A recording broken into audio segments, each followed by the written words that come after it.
சொந்தங்களுக்கு வணக்கம். மீண்டும் அனைவரை சந்திப்பதில் மிக்க மகிழ்ச்சி.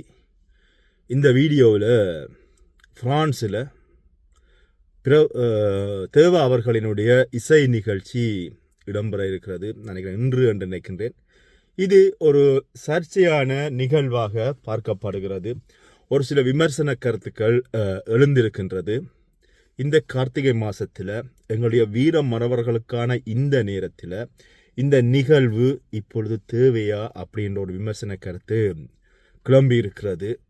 இலங்கையில் இந்த பேரிடல் அல்லது எங்களுடைய தமிழ் மக்கள் அல்ல இலங்கையில் இருக்கின்ற மக்கள் எல்லாருமே அனர்த்தத்தில் பாதிக்கப்பட்டிருக்கிறார்கள். இந்த நேரத்தில் இந்த நிகழ்வு தேவையா அப்படின்ற ஒரு கருத்து கிளம்பி இருக்கிறது. இது பற்றித்தான் இந்த வீடியோவில் பார்க்க போகிறோம்.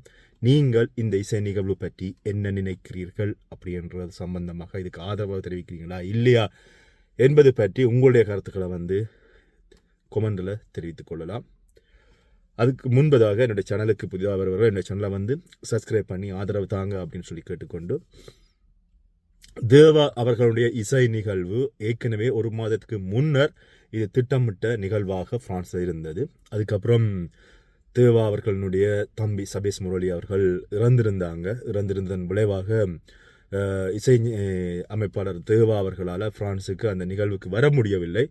அதுக்கப்புறமாக இங்கே இருக்கின்ற அதனுடைய அமைப்பாளர்கள் நீங்கள் சகோதரருடைய மரண நிகழ்வுகள் எல்லாம் முடிஞ்சதுக்கு அப்புறமாக நீங்கள் ஒரு வருட காலம் தாமதம் எடுத்தாலும் பரவாயில்லை, அதுக்கப்புறமாக இந்த நிகழ்வில் நீங்கள் பங்கு கொள்ளுங்க அல்ல இந்த நிகழ்வை செய்து தாங்க அப்படின்னு சொல்லி இங்கே இருக்கின்ற விழா இசையமைப்பாளர்கள் கேட்டுக்கொண்டதாக தேவா அவர்கள் தன்னுடைய சகோதரனுடைய மரண நிகழ்வில் ஊடகங்களுக்கு கருத்து தெரிவிச்சிருந்தார். அது மட்டும் இல்லாமல் இந்த பிரான்ஸில் இந்த நிகழ்வை ஒழுங்குபடுத்தி இருக்கின்ற அமைப்பாளர்களிடம் அதுக்கு மன்னிப்பு கேட்டது மட்டும் இல்லாமல் அவர்கள் அந்த காலத்தை பிற்போட்டதுக்கு நன்றியும் தெரிவித்திருந்த வீடியோக்கள் நீங்கள் சமூக ஊடகங்களை பார்த்துருப்பீங்க. பார்க்காதவர்களுக்காக நினைவூட்டலுக்காக இந்த விஷயத்தை நான் இந்த வேளையில் பகிர்ந்து கொள்கிறேன். அதுக்கப்புறமாக இந்த நிகழ்வு பிற்போடப்பட்டிருந்தது. பிற்போடப்பட்டதன் பின்னர் இப்பொழுது தலைவருடைய பிறந்த நாள், மாவீரர் தினம், மாவீரர் வாரம், மாவீரர் மாதமாக பார்க்கப்பட்ட இந்த மாதத்தில் இந்த நிகழ்வு இப்பொழுது மீண்டும் ஒழுங்கமைக்கப்பட்டிருக்கிறது. ஏற்கனவே விழா ஒழுங்கமைப்பாளர்களால் நிச்சயமாக டிக்கெட் விற்கப்பட்டிருக்கும். அது மட்டும் இல்லாமல் திகதிகள் பிற்போடப்பட்டிருக்கும். டிக்கெட் விற்ற பொழுது அவர்களிடம் சொல்லப்பட்ட திகதியில் நடைபெறாத நிகழ்ச்சிக்கு பிற்போடப்பட்டபடியால் அந்த நிகழ்ச்சியை உடனடியாக நடத்த வேண்டிய கடப்பாடு விழா அமைப்பாளர்களுக்கும் இருக்கு. அதில் மாற்று கருத்து இல்லை. அவர்கள் காசு கொடுத்துட்டு டிக்கெட்டை வாங்கியவர்களை ஏமாற்றக்கூடாது என்பதற்காக விழா அமைப்பாளர்கள் அந்த நிகழ்வை தரல்புடலாக உடனடியாகவே அதனை ஒழுங்கமைத்திருக்கலாம். ஆனால் இது சம்பந்தமாக விமர்சனத்தை ஒரு சிலர் வைக்கிறார்கள். இந்த விமர்சன கருத்துக்களை நீங்கள் பார்த்ததுக்கு அப்புறமாக தொடர்ந்து நாங்கள் இது சம்பந்தமாக பேசலாம். அண்ணன் எப்போ போவான் தின்ன எப்போ காலியாமன்னு சொல்லி வாழ்கிற கூட்டம் தாண்டா நீங்கள் தமிழர்.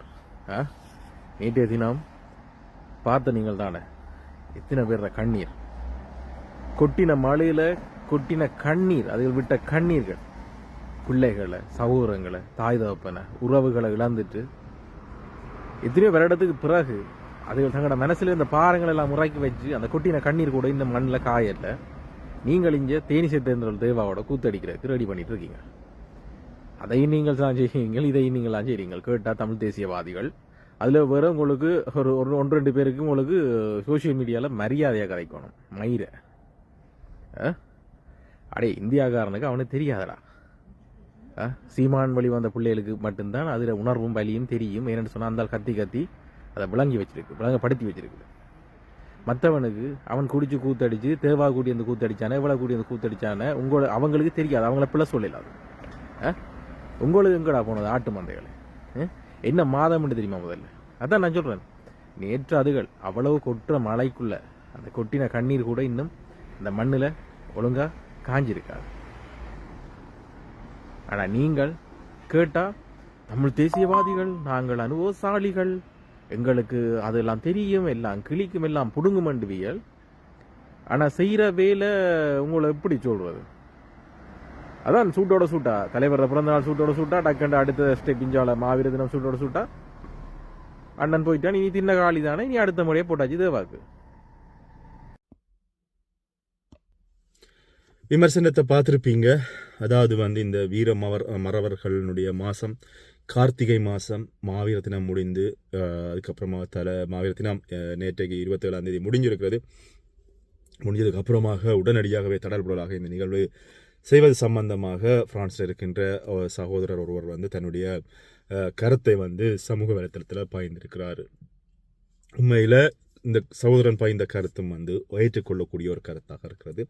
இந்த விழா அமைப்பாளர்கள் அல்ல இந்த விழாவை ஒழுங்கு செய்த சகோதரர்கள் இந்த ஒரு மாதம் கடந்து ஒன்றில் டிசம்பர் மாதம் வருகின்ற வருஷ கடைசியில், அதாவது 25ஆம் தேதியோ அல்லது வந்து புத்தாண்டு வருஷம் 1ஆம் தேதியோ இந்த நிகழ்வை கோலாகலமாக ஒழுங்கு செய்திருக்கலாம். பிரான்ஸை பொறுத்தவரையில் பிரான்சினுடைய வருட இறுதி, அதாவது இந்த வருடத்தினுடைய இறுதி டிசம்பர் மாதத்தினுடைய கடைசி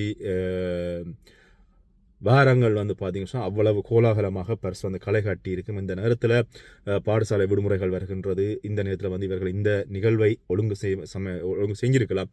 ஆனால் இந்த நேரத்தில் இந்த நிகழ்வை ஒழுங்கு செய்தது அப்படின்றது வந்து பார்த்தீங்கன்னு சொன்னால் உண்மையில் இப்போ இருக்கின்ற இந்த சூழ்நிலையில் இது வந்து ஒரு பேசுபொருளாகும். இப்போ இந்த ஒரு சகோதரர் இது சம்பந்தமாக பேசியிருக்கார். இனி வருகின்ற காலங்களில் வேறு வேறு சகோதரர்கள் இது சம்பந்தமாக பேசுவதற்கான வாய்ப்புகள் இருக்கிறது. ஆனால் தேவா அவர்கள், மனோ அவர்கள் உட்பட, தேவாவினுடைய சகோதரர்கள் உட்பட, பாடகர்கள், இசையமைப்பாளர்கள் எல்லாருமே இங்கே பிரான்ஸில் வந்தது மட்டுமில்லாமல் ஊடக சந்திப்பையும் வந்து மேற்கொண்டிருக்கிறாங்க. ஊடக சந்திப்பும் நடந்து முடிஞ்சிருக்கிறது.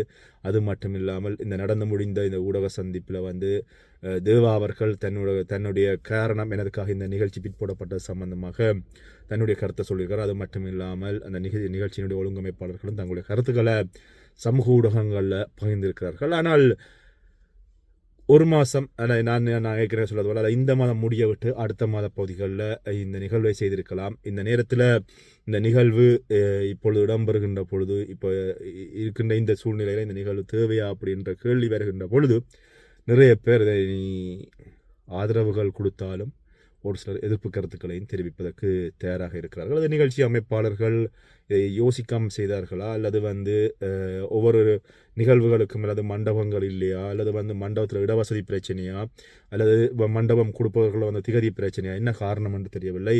இந்த மாதம் இதனை செய்தவர்கள் இன்னும் ஒரு சில நாட்கள் கழித்து செஞ்சிருக்கலாம் என்று சொன்னால் ஒரே அடியாக எங்களுடைய ஈழத்திலிருந்து இந்த போரில் பாதிக்கப்பட்ட மக்கள், எங்களுடைய சகோதரர்களை, வீரமரவர்களை இழந்த பெற்றோர்களுடைய கண்ணீர்கள் எல்லாத்தினுடைய வலியாகவும் சேர்த்து இலங்கை திருநாட்டில் வந்து இயற்கை கோர தாண்டவம் ஆடி இருக்கிறது. இதில் எங்களுடைய சகோதரங்கள், எங்களுடைய உறவுகளும் இந்த நிகழ்வில் பாதிக்கப்பட்டிருக்கிறார்கள். நாங்கள் புலம்பெயர் தேசத்தில் இருந்து நாங்கள் ஒரு ஒரு ஒரு நிரந்தர சந்தோஷமான வாழ்க்கையை நாங்கள் வாழ்ந்து கொண்டிருந்தாலும் ஈழத்தில் இருக்கின்ற சகோதரங்கள், உறவுகள் தொடர்ச்சியாக இந்த இயற்கை அனர்த்தங்களாலும் மன ரீதியாகவும் தொடர்ச்சியாக பாதிக்கப்பட்டு கொண்டிருக்கின்ற இந்த வேளையில் இந்த நிகழ்வு இங்கே வைக்கின்ற பொழுது இது விமர்சனத்துக்கு உள்ளாகும் அப்படின்றது வந்து என்னுடைய கருத்து. ஆனால் இதில் வந்து இந்த விழா அமைப்பாளர்களோ அல்லது வந்து இது யாருமே இதை வந்து நிகழ்ச்சியை வந்து இன்னொரு திகதிக்கு மாற்றப் போவதில் அவர்கள் ஏற்கனவே திட்டமிட்ட நிகழ்ச்சி நிரலின்படி அவர்கள் இசையமைப்பாளர்கள் வந்து விட்டார்கள், இங்கே பாடகர்கள் வந்து விட்டார்கள், விற்கப்பட்ட டிக்கெட் பார்வையாளர்கள் அப்படி இன்று சனிக்கிழமை அல்லது சனி ஞாயிறு என்ற காரணங்களால் வார இறுதி என்பதனால நிச்சயமாக நிகழ்வுக்கு வருவார்கள். இது சம்பந்தமான பகிர்வுகளை வந்து நாங்கள் சமூக ஊடகங்களில் வந்து இன்னும் ஒரு சில மணி நேரங்களில் பார்க்கக்கூடியதாக இருக்கும். பிரான்ஸில் இருக்கின்ற சமூக வலை சோதரர்கள் வந்து பயந்து கொள்வாங்க. ஆனால் என்னென்று சொன்னால் இப்போ எம்மினம் பாதிக்கப்பட்டது, எம்மினம் மறவர்களுக்கான இந்த மாதத்தில் இந்த நிகழ்வை வைக்கின்ற பொழுது கொஞ்சம் மனசுக்கு ஏதோ செய்கிற மாதிரி தான் இருக்கிறது. என்று சொன்னால் அந்த வலிகளை சுமந்து கடந்து வருபவர்களில் நானும் ஒருத்தர். அப்போ அந்த வலிகளை பார்க்கின்ற பொழுது இந்த நேரத்தில் இந்த நிகழ்வு தேவையா அப்படின்ற ஒரு கேள்வியும் என்னுடைய மனசிலும் எழத்தான் செய்கிறது. எது எப்படியாக இருந்தாலும் விமர்சன கருத்துக்களை ஏற்றுக்கொள்ள வேண்டிய ஒரு கடப்பாடு இருக்கிறது. அது குறிப்பிட்ட அந்த நிகழ்ச்சியினுடைய அமைப்பாளர்கள் அந்த விமர்சன கருத்துக்களை ஏற்றுக்கொண்டாலும் அவர்கள் திட்டமிட்ட ரீதியில் இந்த நிகழ்வுகள் நடைபெறும். அது மட்டுமில்லாமல் பாடகர் மனோ அவர்கள் இந்த மாவீர செல்வங்களுக்கு வந்து அஞ்சலி செலுத்திய நிகழ்வுகளும் சமூக ஊடகங்களில் வந்தது, அதையும் காணக்கூடியதாக இருந்தது. பாடகர் மனோ அவர்களை பொறுத்தவரையில் அவருக்கும் இந்த எங்களுடைய ஈழப் போராட்டத்தில் மரண காவியமாகிய மாவீரர்களை மனதில் இருக்குத்துகின்ற விஷயம். அதே மாதிரி பாடகி சங்கவி அவர்களுக்கு எல்லாமே வந்து எங்களுடைய ஈழ மறவர்களை மனசில் மனசில் நினைச்சு கொண்டு ஒவ்வொரு நிகழ்வுகளையும் செய்கின்ற விஷயங்களை அண்மை காலங்களில் சமூக ஊடகங்களில் காணக்கூடியதாக இருக்கிறது. உண்மையில் இந்த விஷயம் நாங்கள் யார் பேசினாலும் திட்டமிட்ட ரீதியில் நடக்கும், வேறு வழியும் இல்லை. ஆனாலும் ஒரு எதிர்ப்பு வருகின்ற பொழுது அதுக்கு ஆதரவாக குரல் கொடுப்பதோ அல்லது வந்து இந்த நிகழ்வுக்கு ஆதரவாக குரல் கொடுப்பதோ நோக்கம் கிடையாது. இந்த விமர்சன கருத்துக்களை மக்களிடம் கொண்டு போய் சேர்க்கிறது வந்து ஒரு ஊடகமாக கடமை இருக்கிறது. அந்த வகையில் இந்த விமர்சன கருத்தை வைக்கிறேன். உங்களுடைய கருத்துக்களை என்னோட தாராளமாக பகிர்ந்து கொள்ளுங்கள். யாருடைய மனசையும் புண்படுத்துவது நோக்கம் கிடையாது. நன்றி.